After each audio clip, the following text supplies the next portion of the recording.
Welcome to the Broker Podcast with Jack Stapleton, founder, co-owner, and broker of Realty Texas, one of America's most respected independent real estate firms. Early in his career, Jack was named Realtor of the Year, top producer, and helped over 1,000 families buy and sell properties. Later turned industry leader and broker, Jack founded Realty Texas and built it into an empire with over 400 agents, tens of thousands of transactions closed, with billions in production. As former board president, NLS chairman, real estate instructor, software engineer, and technology innovator, Jack knows what it takes to succeed at every level. Everyone thinks they know real estate. Few actually do. This is real leadership and proven results. Welcome to the Broker Podcast. Welcome to the Broker Podcast. With me today is Eric Meza, a retired U.S.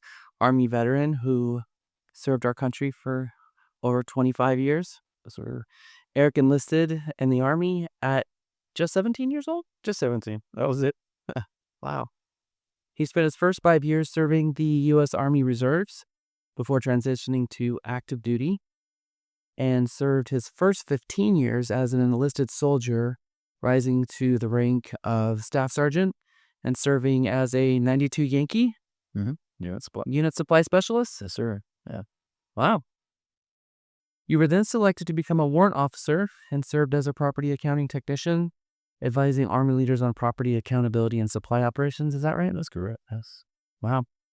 Eric ultimately achieved the rank of Chief Warrant Officer 3 before retiring after 25 years of military service. Oh, 25 years is a long time. yes, sir. I enjoyed it. It flew by as well. Yeah. It really did. It really did. And after you got out of the military, you, back in December 2024, got your Texas real estate license. Yes. Well, thank you for being on the Broker Podcast, and thank you for your service to our country. Thanks. I appreciate that. Appreciate the support. Appreciate you having me, Jack. It really means a lot. So before we jump into asking questions about homeownership for military families and digging into that, I want our audience to get to know you a little bit. Where were you born? I was born in a small town of Cuero, Texas. Yeah, so I'm a Texas boy, Texas native. But we moved all around. My parents were in military family, but we did move quite a bit. Moved between Houston and Dallas quite a few times, and then also spent some time in Colorado. But yeah, mainly a Texas boy though. Yes, sir. Texas native.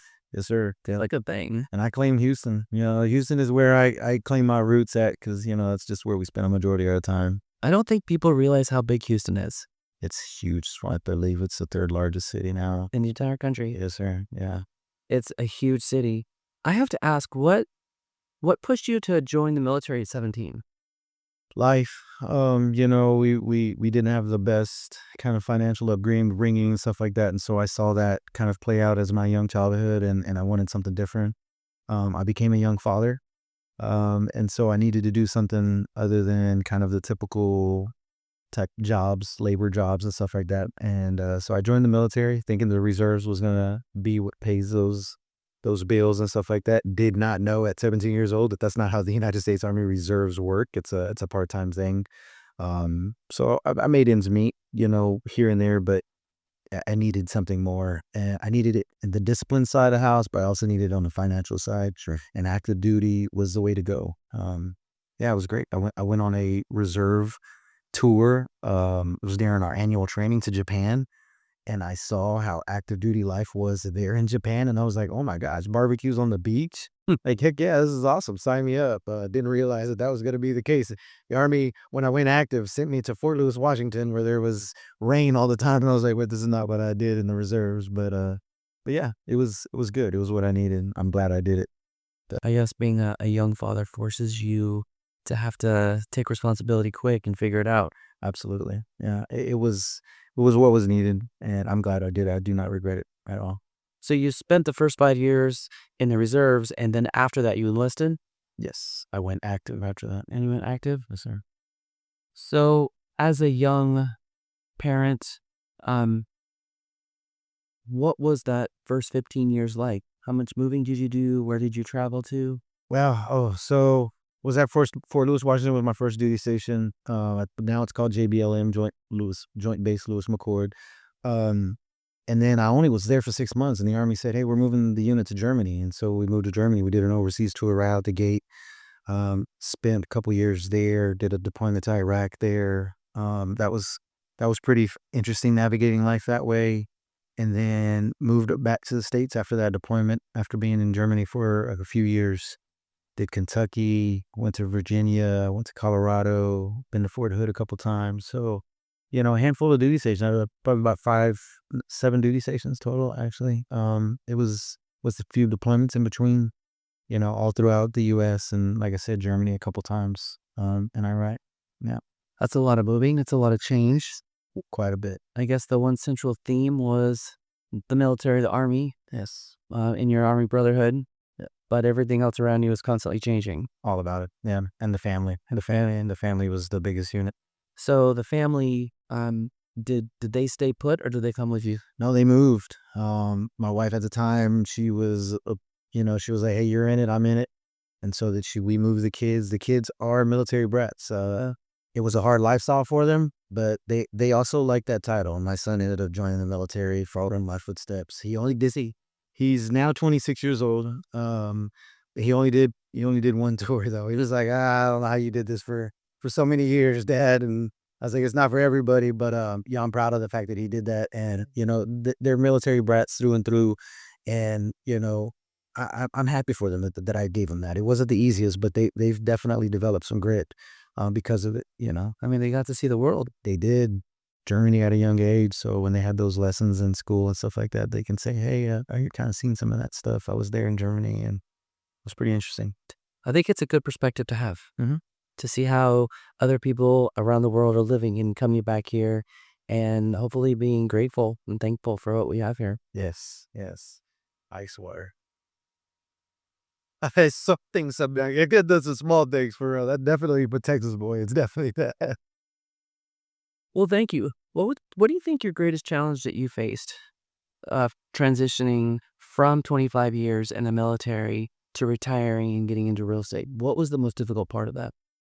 I think it's just getting used to having my own schedule, being my own kind of creator of my day to day. The military, as a senior leader, I have the freedom to kind of operate my shop the way that I wanted to, but there's still a standard that you have to stay within. There's still your structure that you have, and as a real estate agent, it's you're owning your own kind of your own time, and so it's about what you put into it, and really learning that civilian lifestyle doesn't operate the way the military lifestyle does. You can't speak the same way. The reactions from other folks are completely different than what you get in the military. So that's been the biggest challenge so far. I say it has been because it continues to be sometimes. I'm a very structured individual when it comes to the military mindset. That's the traits that I'm used to. But I've relaxed quite a bit. It is eased off, but that would probably be the biggest thing is just kind of managing the time and just kind of, this is me, this is my business, this is what I put into it, and I'm going to get what I put into it out of it. I could imagine that it would be one of those things where you've got all of the structure and you're living within the structure, and after 25 years, it becomes a way of life. Then you come out the other side and that structure feels like it's still there, but there's no accountability for it. Then you get into real estate, which is a career with absolutely no structure at all, that you bring to the structure what kind of structure it will eventually have, so that it's all on you. So the structure that you had, were you able to take that foundation of structure and bring it into real estate, or did you find yourself kind of lost trying to navigate building your own structure? At first, it was a little difficult because I just wasn't quite sure what to do. It was like just trying to learn how to walk again. But the structure has helped quite a bit. I think the skills that you learn in the military are very, are a great advantage. The discipline that you learn after 25 years in the military is huge. It translates over to being able to create that structure. So I think that Give me some examples. well, just knowing that you have to show up every day, right? You have to show up ready to work. You can't just kind of be relaxed. Being disciplined with following up with clients. The communication is huge. You learn communication in the military.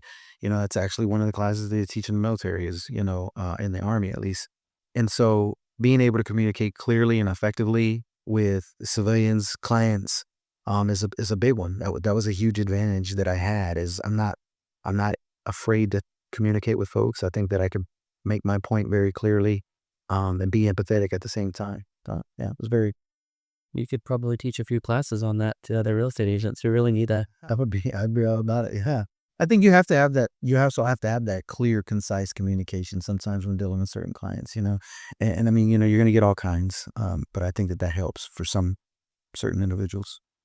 I mean, we are in a profession that we sell advice and opinions, and how we convey those advice and opinions really matter because that's the product that we sell.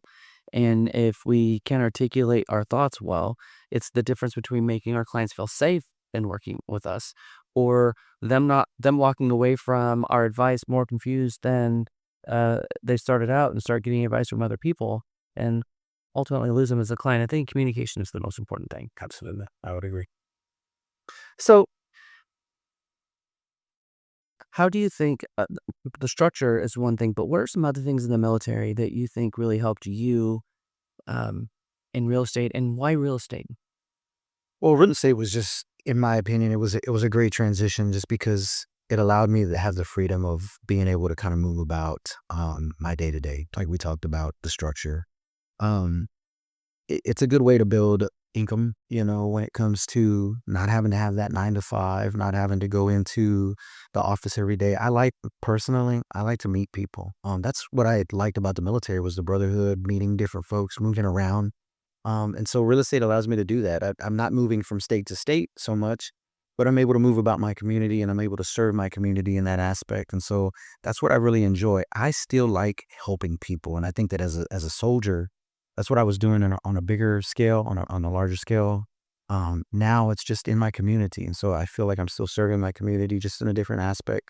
I really enjoy it. And it's very beneficial. The leadership skills translate very well over because that's what I think clients are looking for. Somebody that can lead, like you said, lead this transaction, lead them in the right direction with confidence. And as far as the Army's concerned, excuse me, as far as the Army's concerned, you learn those 7 Army values: loyalty, duty, respect, selfless service, honor, integrity, and personal courage. And those are the core values I think that comes with the code of ethics, when it comes to the NAR code of ethics. That's what you need to do. You need to be honest up front. You need to have that. And I think that people appreciate that. The clients see that. And so I think that you take those values and you apply it, you'll be a successful real estate agent. 100%. The integrity that you bring into it is going to be ultimately your reputation, and you're creating a raving fan out of your clients and making them want to help you be successful.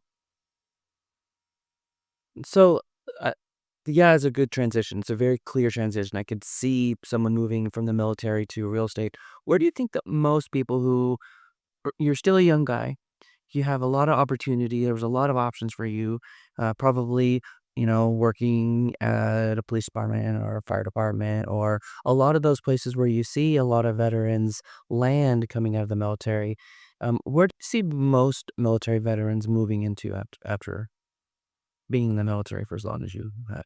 I mean, they go to those government jobs, or those city government, or federal government jobs. That's what they end up doing. And I mean, that was available to me as well. Sure. But I wanted the option to kind of step away and branch off into something different.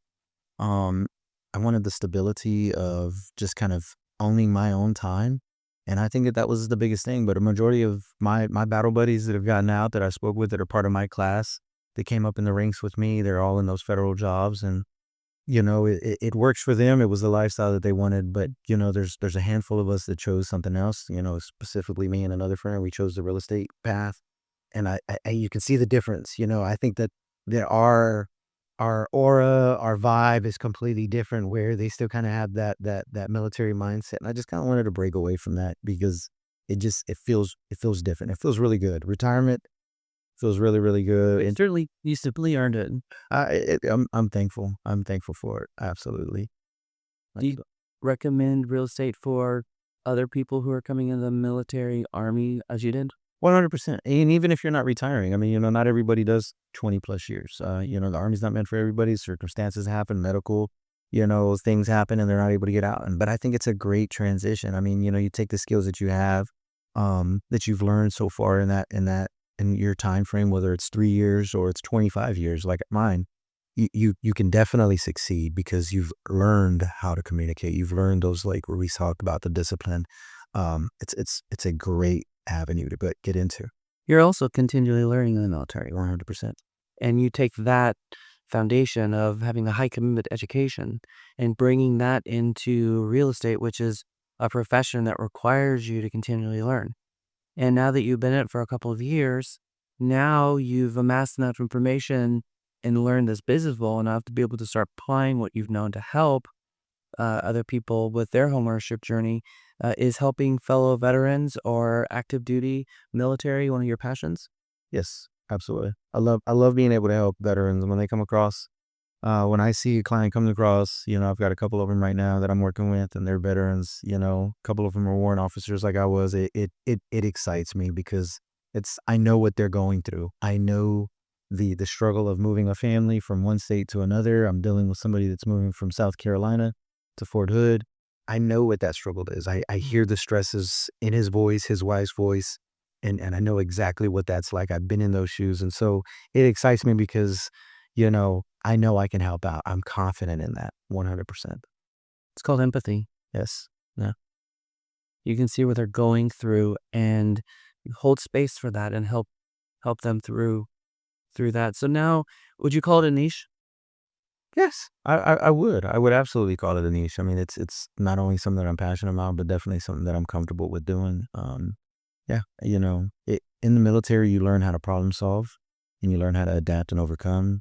In real estate, it's the same thing. It's just different problems, different things that you're adapting and overcoming, and you're having to evolve. And in some cases, a relocation is such a huge part of being in the Army, the military, and something you experience so much that do you think some of the things that you've learned after getting out of the military would have helped you when you were facing those moves? Yeah, finding somebody that I could trust, right? Like I kind of held all that stuff to myself, and I made those problems my own. But now I realize that there's services out there, there's agents out there that are they're veterans such as myself, and I didn't really realize that. I kind of, like I said, kept all that stuff to myself because you hear horror stories in the military. And so now my goal is to spread awareness to military active duty veterans and say, hey, you know what? I'm a veteran. I know exactly what you're doing. I know exactly what you're going through, and I'm here to help you through it. And I wish there would have been somebody like that, and there probably was. I just, I wasn't available to me, or maybe I didn't see it. Or people scared you out of it? 100%. So one thing I've noticed in speaking with, I also have a lot of former military clients, and all of them seem to have confusion around what their entitlements are and what their benefits are. How, over the course of your time in the military, was there a concerted effort in the military to teach you about VA loans and some of the entitlements that you had? There's information out there that you can seek, but not too much into detail. I think one of the biggest things is the misconception about the VA home loan, and what the benefits are of it, how many times it can be used, and so on and so forth. And so there's information, but I think that at least from the Army standpoint, from my experience, it's not as taught, as well, or at least preached on. Leaders in the Army are what taught me because of their experiences. They're the ones that, They took advantage of it, I'm sure. yes, they were taking advantage of it, and they took the time to teach their young soldiers. And I think that that's what leaders should be doing anyways, is definitely communicating with that. And when I get some young clients that are looking at leasing in Fort Hood that are young soldiers, E4s, I definitely take the time to explain to them what home ownership could look like, investing, for a possible purchase now, but then a lease property later on, and kind of going into that, because that is a great way to make some income while you're at a duty station, if you have that time, if it fits. And now your responsibility is advising them. So you've come full circle. Yes, sir. Yeah. So it's full circle. We'll just keep going. So you brought me a couple questions. It's a couple of topics that you wanted to go over. One of them was, can a veteran purchase a duplex, a triplex, a fourplex, and live in one unit? From your experience, do you think more service members should consider a strategy like this? Absolutely. I mean, if it fits, if you're going to be in that location, and there's some ifs there. But if you're going to be in that location and you're going to be there for 3 to 4 years, I think it's a great way to kind of do house hacking, if you will. You purchase a duplex and you live in one and you let somebody else take care of that mortgage. And then once you PCS and it comes time for you to move, you now lease both of those properties out, but that mortgage has been getting taken care of by your tenant. If you do that with a triplex or a fourplex, I mean, that's even more income there. And so you're building that income and you're learning that financial responsibility early on. I mean, it was a great thing that I did with the single family residence that I had. I wish I would have done the duplex thing, knowing what I know now, hindsight being 2020, I definitely would have done that. And that's exactly what I try to teach my young clients now. Hey, if this is something that you're interested, if you're not looking for just single family, this is a great way to get you started in investing and making some money for after the military. So you don't know what's going to happen. You don't know if you're going to be able to make that 20, and so this is a way to start very early on. I think some military think or have a misconception that they need to have money for a down payment. No, no. And one of the benefits about the VA loan is that you can buy up to 4 units, buy the entire building, duplex, triplex, quadplex, with zero down. Yes, sir. That's great. It's a huge advantage that you have. And so you can go into something like that in an investment where, name an investment where you don't really have to put very much right out the gate and somebody's going to take care of that payment. It's not a lot of you. It's not. It is not. You use your benefits that you've earned. And you can use it multiple times. That's what I'm Oregon. Yes, sir. So let's say someone buys a fourplex, and fourplex is obviously going to be more expensive than a traditional house, right? It's larger, duplex, triplex. It's going to be more expensive. So how does your typical military qualify for that fourplex? Well, it's going to be, based off the financials that they have. Their lender is going to be the ones going to kind of walk them through that stuff. But your VA loan is there. Your benefits are there. There's no cap on the VA loan. It's really what your financial, what you have if you're married and stuff like that. They take that into consideration. But I mean, it really is that financial piece that you're going to have to work through. And when it's rented out, the lender will use the income from the other units to offset your income to make sure that you can qualify, which is why most people can qualify for that, because the income from the other units is used as part of your income to be able to qualify for it, which is a really, really big deal. Do you recommend that they manage those properties themselves or get property management? I believe property management is worth every penny. There's a lot that goes into screening tenants, learning about being a landlord, laws that you have to apply. And, having a property manager is very important. I work the Fort Hood market, and there's property management companies all over the place, and some that are great and some that are not. And so I think that you find a property management company that is worth that. Do your research. It's very important that you do your research. I've seen plenty of homes that were not managed very well, either by the homeowner themselves because they're not able to do it. You have to deploy. When you're in the military, you don't know what's going to happen. At a moment's notice, you could be sent overseas somewhere. And so you've got to have that plan in your back pocket, and property management is 100% worth every penny. And once you do PCS, once you are moved somewhere else, you're not boots on the ground anymore. So you have no idea what's going on with your asset.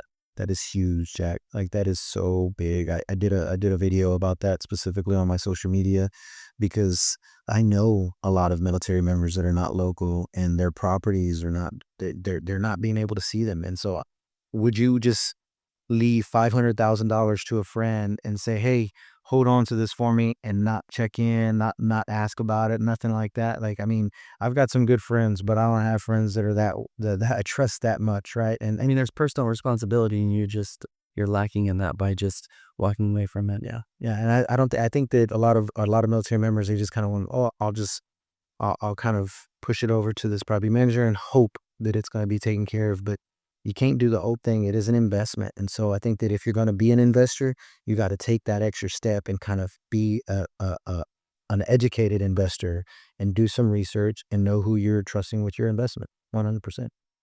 Dangerous to be an absentee owner. So when you do have a unit like that and part of it's rented out, if you're boots on the ground and you buy a duplex, triplex, quadplex, and you're living in one unit and you choose not to get property management, fine. You're in direct communication with everyone. Still a good idea to have property management so you're not doing collections on your neighbors, but a lot of people would choose to manage it themselves. But once they move away, they should have a property management company and interview them, check out their reviews, and make sure that they're going to get regular photos and images and reports of what's going on. And I suggest going by a couple of their properties that are listed as vacant and going and taking a look. When you're doing part of that interview, go see what their vacant properties are looking like. Go see the status of what they're in. That will kind of give you a telltale sign of what's to be expected if they're managing your property as well. That's really good advice. One of the other questions you brought me was, should a service member buy, rent, or remain in military housing at a new duty station? You moved throughout your military career. What factors did you consider when deciding where your family is going to live? Yeah, so I think that has to do with where you're at in your military career and what that duty station is going to look like. We stayed in military housing once, and that was when we were overseas.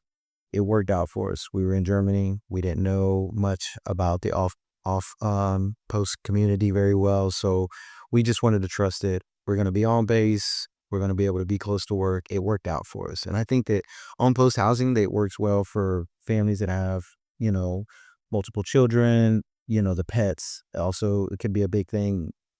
On post housing a little bit more loose with those kind of things, and the convenience. If you don't want any maintenance, don't have to worry about utility stuff like that.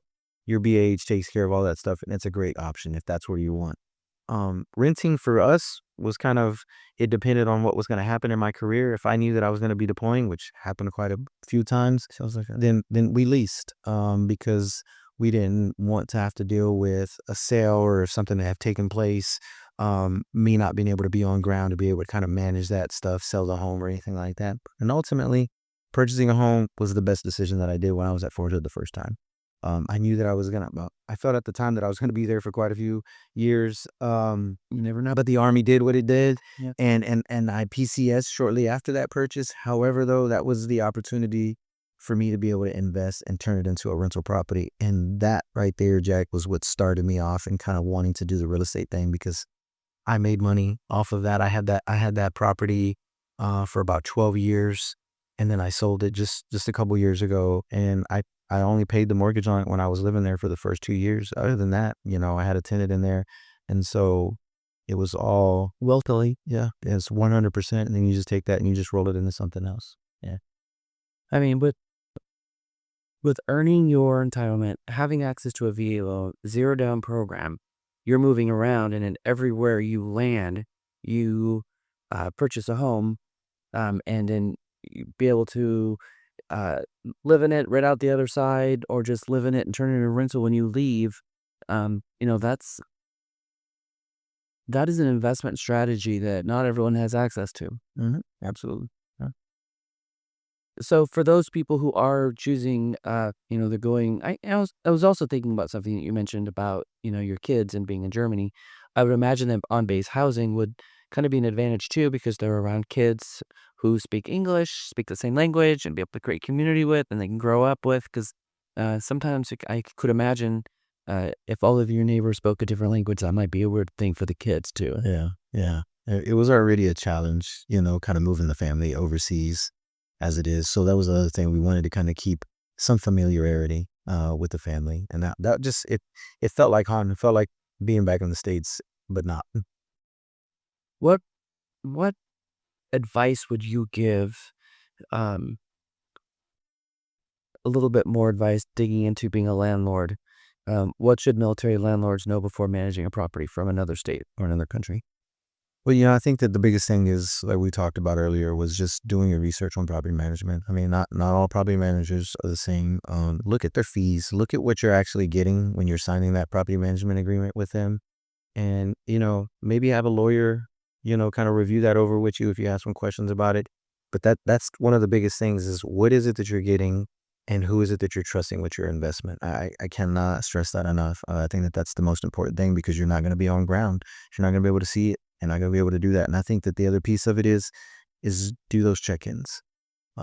contact your property manager. Tell them to have them send you updated photos. Have them do a virtual walkthrough for you. If they're not willing to do that, that might be a signal that, there might be a need to kind of get boots on the ground, maybe take a trip back and take a look, or send a family member down there if you have, or a friend at that duty station to take a look at what's going on. But you're entitled to that. That's your investment. 100% is your investment. And I think that you need to be an involved investor when you're doing that. That lets the property management know, oh, this person right here is going to keep us on our P's and Q's. And that's what's necessary. You're not asking for much. You're asking for what you're paying for. There's also different regulatory requirements because very well could have different assets in different states. That means property management rules could be different. The landlord-tenant rules could be different. The agreements could be different. And so you may have a unit in one state and you've applying what you know here to another one and be sideways the regulatory rules because there's regulatory rules in that state that you don't even know about. Yeah, that's a great point. I'm speaking on the Texas side of the house, but I mean, this is for military members that are, in North Carolina, South Carolina, wherever, and everything is different. It's not all the same. Not everything applies or transfers over. So having a property manager there that is local to those laws and an agent that is able to kind of help guide that, get you a tenant and stuff like that is key. You got to build a team. You have to have a team.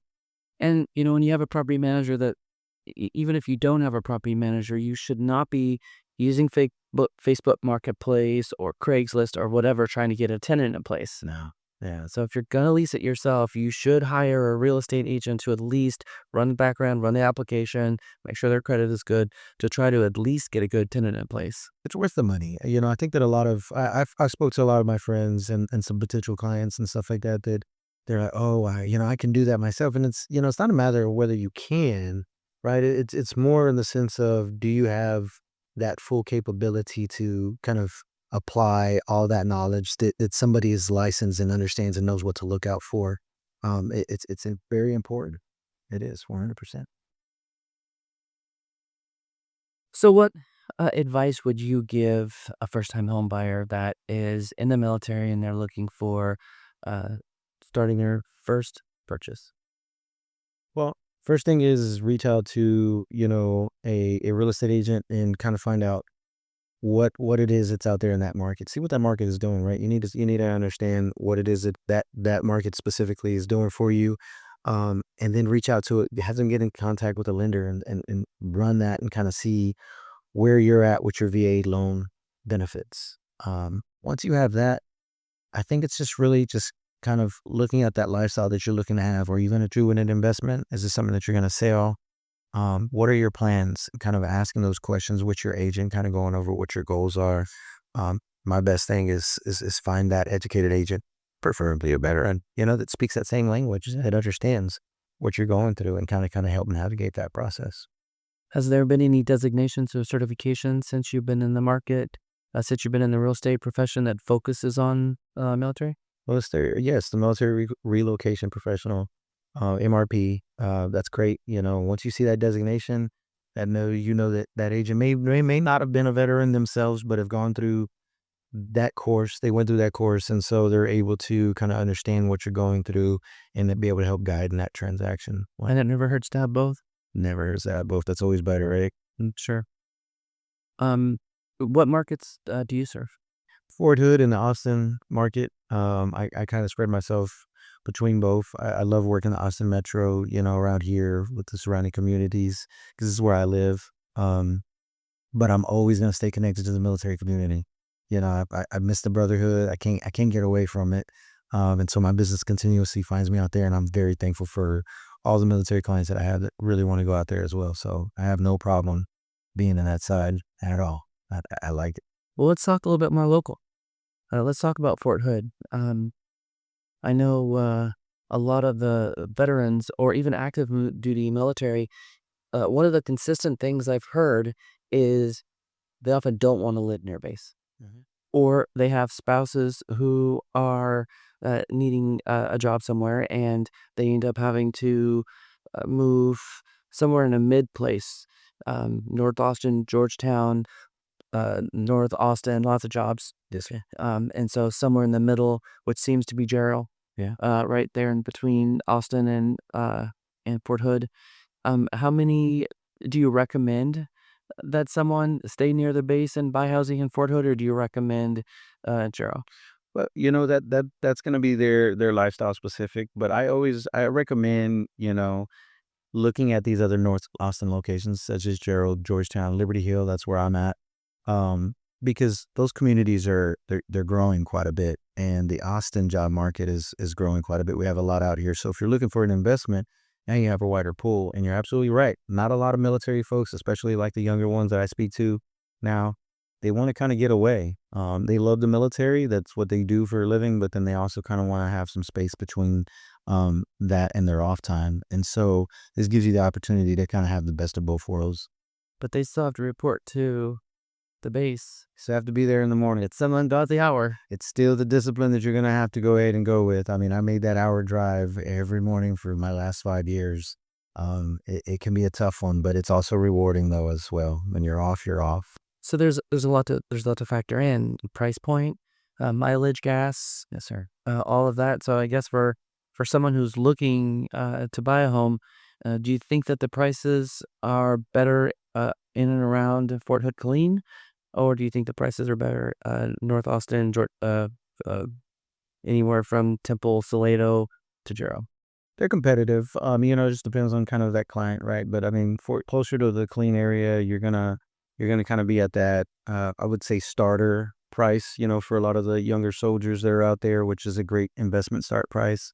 The further north you move into Austin, it's gonna kind of get on that higher end because again, the market's different in those locations, but you can find that sweet spot in the Gerald locations, the Salados as well, and even as Belton is also another community that kind of has a little bit of that too, that right in the middle range of starting price points as well.